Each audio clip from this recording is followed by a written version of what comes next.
அனைத்து தமிழ் உள்ளங்களுக்கும் தமிழ் தேசிய குரல் மகேஷின் அன்பு வணக்கம்.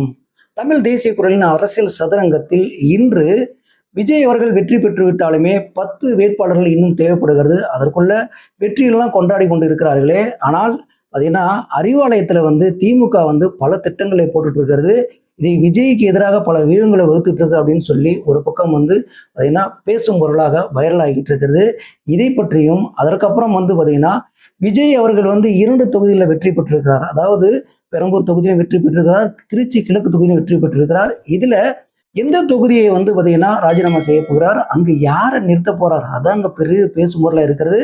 அதை பற்றியும் அதற்கப்புறம் விஜய் அவர்கள் யாரை கூட்டணிக்கு அழைப்பார், இல்ல கூட்டணி கட்சிகள் தானாக முன் விஜய் கட்சியுடன் இணைய போகிறார்களா, அங்க என்னென்ன பேச்சுவார்த்தை நடக்கிறது, அதாவது ஏடிஎம்கே கூட இருக்கும் கூட்டணி கட்சிகளும் விஜய் பக்கம் வருவதற்கு பேச்சுவார்த்தை நடத்தி கொண்டிருக்கிறார்கள். ஏடிஎம்கே பக்கமும் இருக்கும் கூட்டணி கட்சிகளும் பேச்சுவார்த்தை நடத்துறதுக்கு திட்டமிட்டிருக்கிறார்கள். இதை பற்றியும் இதுல அடுத்ததான் பாத்தீங்கன்னா டிஎம்கே ஒரு பழைய திட்டம் ஒன்று போட்டிருக்காங்க. சென்ட்ரல் கவர்மெண்ட் கிட்ட ஒரு தூது விட்டுருக்காங்க. அது என்ன அப்படின்னு பாத்தீங்கன்னா, எடப்பாடி அவர்களே உள்ள இழுத்து அங்க ஒரு பார்த்தீங்கன்னா ஒரு விளையாட்டை விளையாடுறதுக்கும் சில வேலைகளை பண்ணியிருக்காங்க. அதாவது காங்கிரஸ் எடுக்கும் திட்டங்களுக்கு எதிராக பார்த்தீங்கன்னா இவங்க ஒரு வியூகத்தை வகுத்து வச்சிருக்காங்க. அது என்ன அப்படின்றதையும் இந்த வீடியோல முழுசா அலச போறோம். தமிழக வெற்றி கழக தொண்டர்களை மட்டுமல்ல, விஜய் அவர்களையே தற்குறின்னு சொன்ன கூட்டங்கள் எத்தனை கூட்டங்கள் சொன்னாங்க, யார் யார் சொன்னாங்க நமக்கு தெரியும்.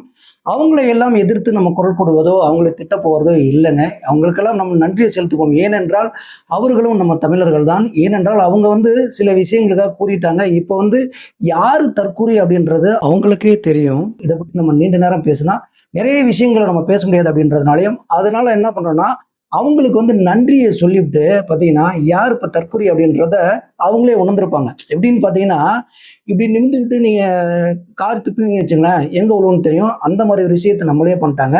இதில் இன்னொரு விஷயத்தை குறிக்கிறேன். பார்த்தீங்கன்னா தமிழக வரலாற்றிலேயே ஒரு தமிழ்நாட்டை சேர்ந்தவர் முதல் முறையாக முதல்வர் ஆயிருக்காங்க. இந்த விஷயங்கள் அதாவது காமராஜர் அப்போ யார் அப்படின்னு நீங்கள் கேட்க வரது புரியுது.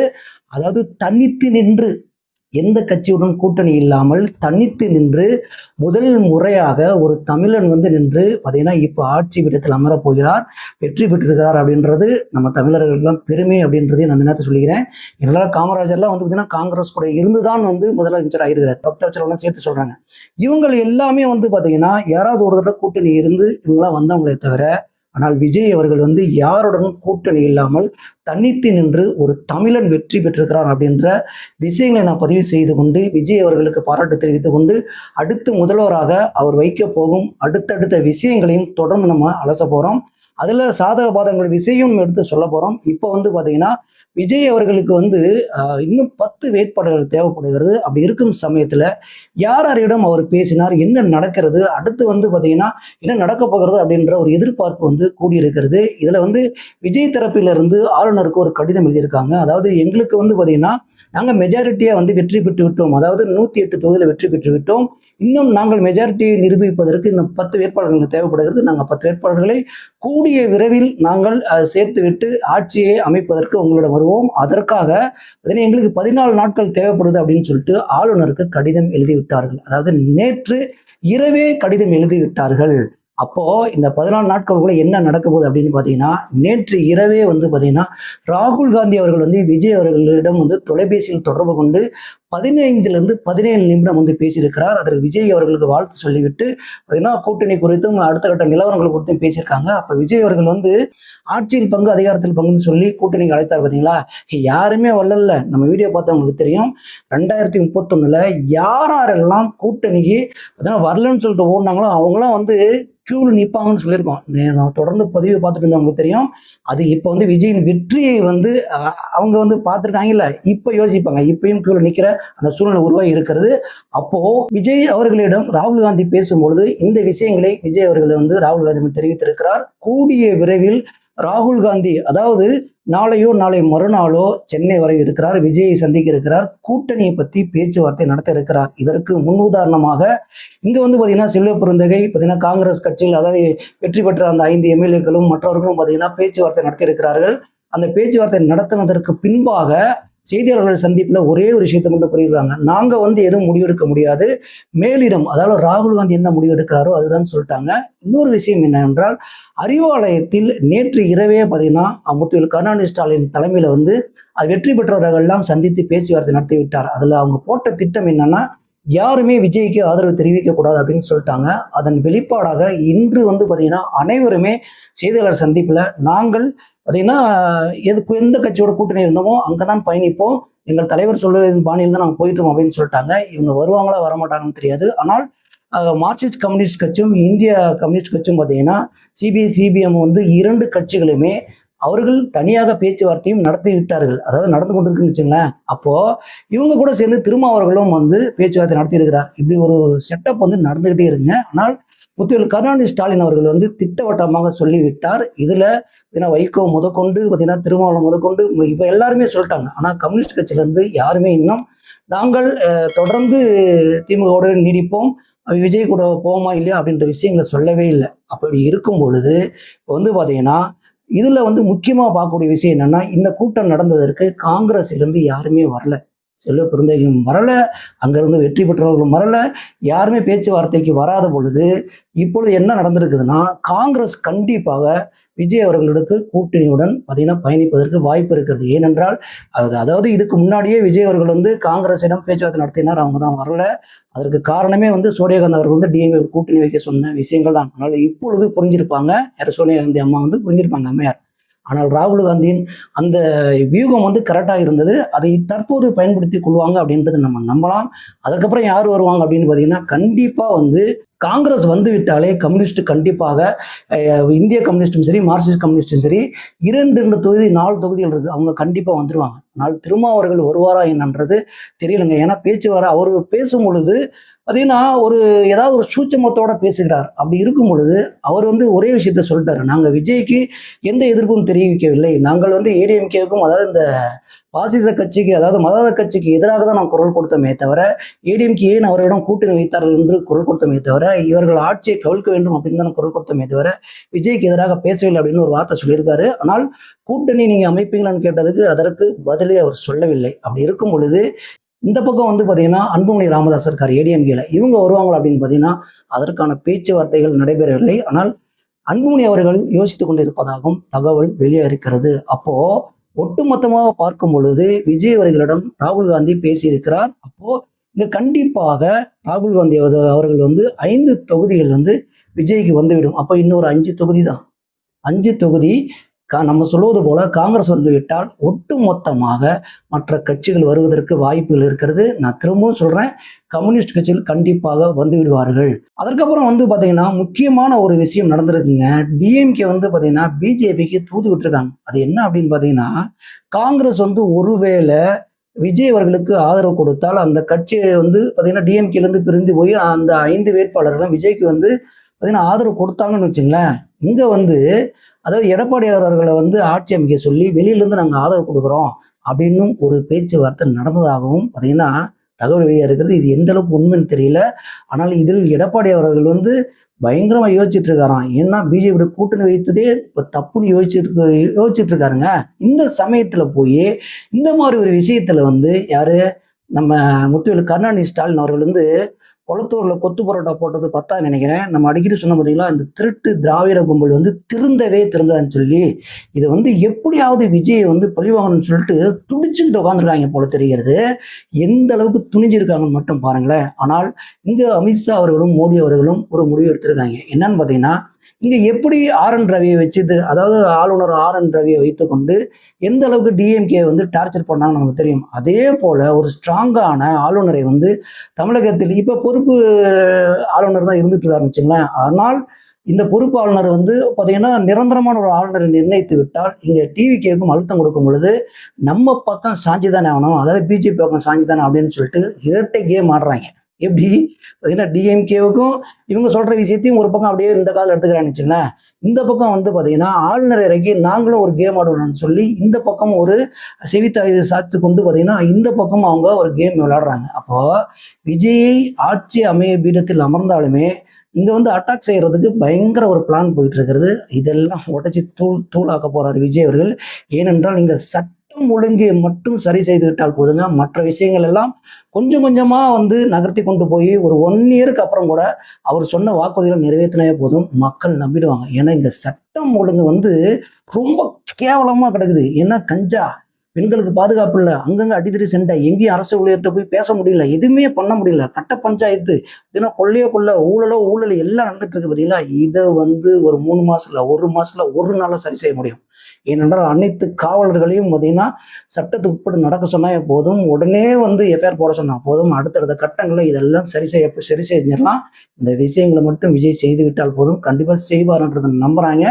ஆனால் இந்த டிஎம்கே, அதாவது திருட்டு திராவிடம் டிஎம்கே போடும் திட்டங்கள் வந்து பார்த்தீங்கன்னா ஒட்டிச்சு தூளாக்குவதில் விஜய் வந்து கண்டிப்பாக செயல்படார் அப்படின்றத நம்புவோம். ஏன் அப்படின்னு சொல்கிறேன்னு பார்த்தீங்கன்னா, விஜய் அவர்களை எந்த அளவுக்கு இவங்களாம் எஸ்டிமேட் போட்டாங்கன்றது நமக்கு தெரியும். அதாவது 10 தொகுதி, 12 தொகுதி, 5 தொகுதி, எப்பா அவெல்லாம் ஒரு கட்சியே இல்லை அப்படின்னு சொன்னாங்க பார்த்தீங்களா. ஆனால் மக்கள் சக்தியே மகேசன் சக்தி அப்படின்றத பார்த்தீங்கன்னா ப்ரூவ் பண்ணிட்டாங்க. இதில் இன்னொரு விஷயத்த நான் சொல்லிக்கிறேன். விஜய் அவர்கள் வந்து இதுக்கு முன்னாடியே இந்த விஷயங்கள்லாம் சொல்லிட்டாரு. அது என்ன அப்படின்னு பார்த்தீங்கன்னா, அதாவது வெற்றி பெற்ற பின்பு விஜய் அவர்களை ஏன்டா தொட்டோன்னு நீங்களாம் நினைச்சு ஃபீல் பண்ணுவீங்க. அதுக்கப்புறம் வந்து பார்த்தீங்கன்னா இந்த அதாவது வெற்றி வந்து சகஜம்தான், அதாவது வெற்றி பெற்றவர்களுக்கு வாழ்த்துக்கள் தனி வணங்குகிறேன், இதெல்லாம் நீங்கள் சொல்லுவீங்க, தயார் பண்ணி வச்சுக்கலாம்னு சொன்னார்.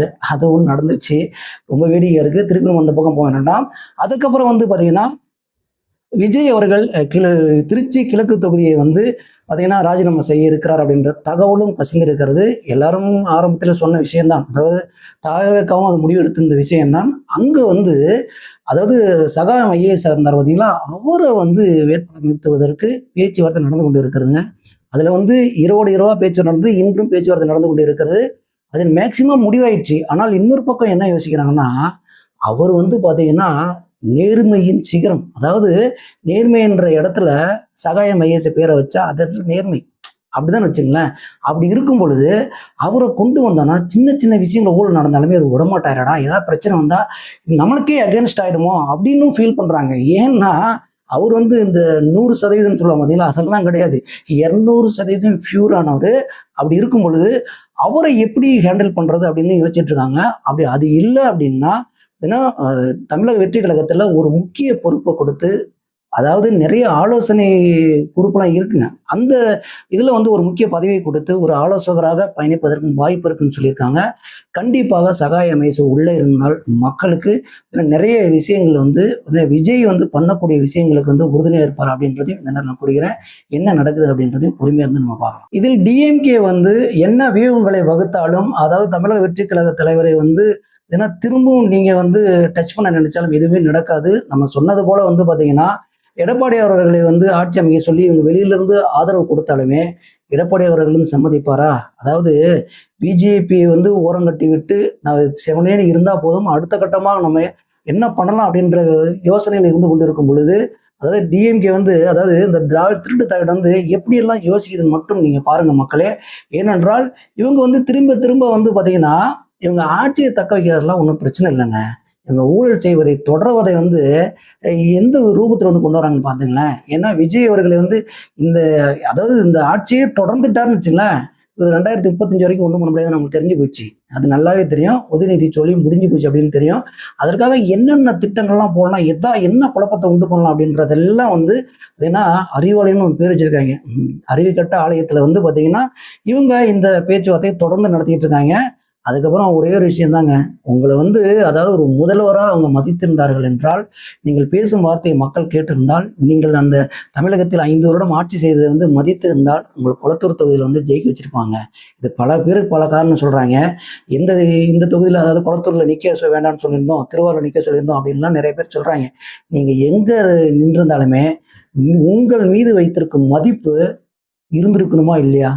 அது இல்லை. மக்கள் உங்க மேல இருந்துச்சு நம்பிக்கை வந்து சுக்கு நூறாச்சா இல்லையா?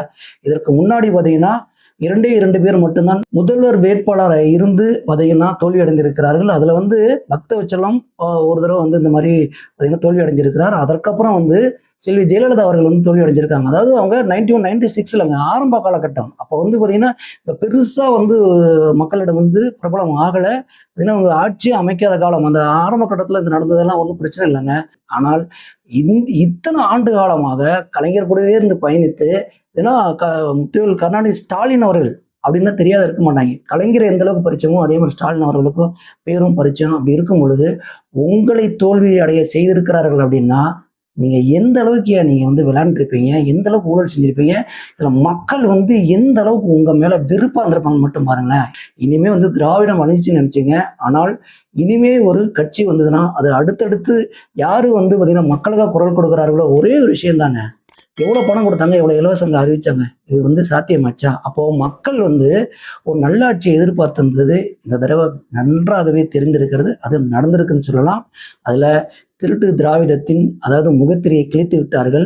அதாவது ஒரு முதல்வர் வேட்பாளரே வந்து தோல்வி அடைஞ்சிருக்காருன்னா மக்கள் எந்த அளவுக்கு வெறுப்புல வந்திருப்பாங்க அப்படின்றத நீங்க பாருங்க மக்களே. இதில் வீடியோவின் இறுதி பகுதியில ஒரு விஷயத்தை நான் கூறிக்க விரும்புகிறேன். இதுல நாம் தமிழர் வந்து பாத்தீங்கன்னா அதாவது சீமான் அவர்கள் வந்து இந்த தடவை வந்து ரொம்ப எதிர்பார்ப்புல இருந்தார். ஆனால் அந்த எதிர்பார்ப்பு வந்து கலைந்து விட்டது. அவர் அழுதுகிட்டே பேசினாரு. பார்த்தீங்கன்னா மைக்கை எப்பயுமே வந்து அந்த மைக்கை நேர்கொண்ட பார்வையில் வந்து பார்க்கக்கூடிய ஒரே ஒருத்தர் யாருன்னா சீமான் அவரை நான் குறிப்பிட்டு சொல்வேன். ஏனென்றால் அந்த அளவுக்கு வந்து அவர் பேச்சில் எந்த அளவுக்கு தெளிவு இருக்கிறாரோ அந்த கண் பார்வையும் வந்து பார்த்தீங்கன்னா இந்த பத்திரிகையாளர்களை பார்த்தும் கேமரா பார்த்தும் பேசுவார். சினிப்பில் இருந்தாலும் அந்த விஷயங்கள்லாம் அவருக்கு பரிச்சயம்னு வச்சுங்களேன். அப்படி இருந்தவர் அவர் முகத்துல அந்த பத்திரிகையாளரையும் பார்க்கல, கேமராவையும் பார்க்கல, மைக்கையும் பார்க்கல, கண்ணு குளமாகி தினம் நாங்க வந்து ஒரு 4-5 பேராவது சட்டசபைக்கு போகலான்னு நினைச்சோம், அதனால போக முடியல அப்படின்னு சொல்லிட்டு அழுகிறாரு, புலம்புறாரு. இது வந்து எப்படின்னா இதற்கு முன்னாடியே தெரிஞ்சிருக்கணும். நான் ஒரே ஒரு வாரத்தில் வந்து நான் சீமான் அவர்கள் முடிச்சிடுறேன். ஏன்னா இங்க சீமான் கூட இருக்கிறவர்கள் எல்லாமே அண்ணாவையும் பெரியாரையும் கலைஞரையும் ஏற்றுக்கொண்டவர்கள். அவர்கள் வந்து கொள்கையை வந்து முரண்பாடாக இருந்தது தெரிந்து கொண்டுதான் உங்க கட்சிக்கு வந்தாங்க. ஆனால் அண்ணன் சீமான் அவர்களும் பெரியாரையும் அண்ணனும் ஏற்றுக்கொண்டு நிறைய மேடையில பேசியிருக்காரு. திருமாவளவன் அவர்கள் மேடையிலும் பேசியிருக்காரு. அப்படி இருக்கும் பொழுது இங்க வந்து விஜய் அவர்களை தற்கூறினோ நீ திராவிடத்துல உள்ள கூட்டு வந்துட்ட அப்படின்னு சொல்றது வந்து ஏற்புடையதல்ல. அது மட்டும் இல்லாம சாக்கடையை உள்ள வச்சிருந்தேன் பார்த்தீங்களா, சாட்டைன்னு சொல்லி அவர் இப்போ ஒரு சவால் விட்டுருக்கிறாரு. இனிமே தான் சம்பவமே இருக்குன்னு சொல்றாரு. இனிமே என்ன சம்பவம் இருக்குது ஒன்றை பத்தி பேசவே எனக்குலாம் தோணலப்பா. நான் திரும்பவும் சொல்றேன், இவங்களை பேசி ஒரு பிரயோஜனம் இல்லை. ஏன்னால் அண்ணன் விஜய் அவர்கள் வந்து விட்டார், நம்ம நினைத்தது போல நடந்து விட்டது அப்படின்ற ஒரு பக்கத்துல சொல்லிட்டு போயிட்டே இருக்கலாம்னு. ஆனால் இது வந்து இப்ப அழுது புலம்பி ஒரு பிரயோஜனம் இல்லை. ஒருத்தரை வந்து தாக்குவது வந்து கொள்கை ரீதியாக இருக்குன்னு சொல்லிட்டு ஏன்னா தனிப்பட்ட முறையில் எந்த அளவுக்கு தாக்குனீங்க அப்படின்றது தான் நம்ம பார்த்துருக்குறோம். இப்போ பாதியா குறையும் நம்ம சொல்லிக்கிட்டே வந்திருந்தோம். ரொம்ப நீண்ட காலமே சொல்லிட்டு வந்திருந்தோம். அதே மாதிரி பார்த்தீங்கன்னா 4% கீழே வந்து அவர் வாக்கு வந்து குறைந்து விட்டதையும் பார்க்கும் பொழுது அவரின் நடவடிக்கையை பொறுத்தான் மக்கள் வந்து அவர் வாக்களித்திருக்கிறாங்க. அதுவும் வந்து இந்த இடத்துல நான் சொல்லி விரும்புகிறேன். இன்னொரு விஷயம் என்னவென்றால் விஜய்க்கு எதிராக நடக்கும் இந்த சதியெல்லாம் இருக்கு பார்த்தீங்களா, இதெல்லாம் நடந்துக்கிட்டு தான் இருக்கும். ஆனால் இன்னும் ஒரு வாரங்கள்ல, அதாவது இன்னும் ஒரு வாரம் கூட இல்லைங்க, 2-3 நாட்கள்ல முழுசாக தெரிந்துவிடும் விஜய் யாரு கூட வந்து பார்த்தீங்கன்னா அதாவது யாரு கூடன்னு விஜயை சொல்ல முடியாது. விஜய் கூட யார் வந்து கூட்டணி சேரப் போகிறார்கள், யாரெல்லாம் கூட்டணியில இருந்து இந்த ஆட்சியை விஜய் அமைக்க போறார்கள்னு தெரிய போகிறது. ஏனென்றால் இங்க ஒரு காங்கிரஸ் மட்டும் வந்துட்டா நம்ம சொன்னது போல மற்ற கட்சிகள் அதாவது 10 பேர் தேவைப்படும்னு சொன்ன பார்த்தீங்களா, 15 20 பேருக்கு மேல வராங்களான்னு மட்டும் பாருங்க. விஜய் அவர்கள் வந்து அதாவது 14 நாள் அவகாசம் கிட்ட இருக்கிறாரு. அதற்குள்ளாவே வந்து பாத்தீங்கன்னா கூட்டணி பேச்சுகள் நடந்து முடிந்து விஜய் அவர்கள் ஆட்சி அமைப்பார். தமிழகத்தில் ஒரு புதிய புரட்சி உருவாகும். நம்மெல்லாம் வந்து பார்த்தீங்கன்னா இனிமே நிம்மதி பெருமூச்சு விடுவோம் அப்படின்றதையும் நான் நம்புறேன். இந்த மாதிரி பார்த்தீங்கன்னா தமிழ்நாட்டு உலகத்தில் நடக்கும் அனைத்து விஷயங்களும் தொடர்ந்து அலசுவோம், தொடர்ந்து பேசுவோம். தொடர்ந்து தமிழ் தேசிய குரலில் இணைந்திருங்கள். இந்த திருட்டு திராவிடத்தை நான் திரும்ப சொல்றேன். அவங்க திரும்பவும் பேசாம இருக்க மாட்டாங்க, திரும்பவும் சில சிலம்பசங்களை பண்ணாம இருக்க மாட்டாங்க. அவங்கள விடமாட்டோம். அவங்கள பத்தியும் நம்ம தொடர்ந்து பேசித்தான் இருப்போம். தொடர்ந்து ஆதரவு கொடுங்கள். நன்றி.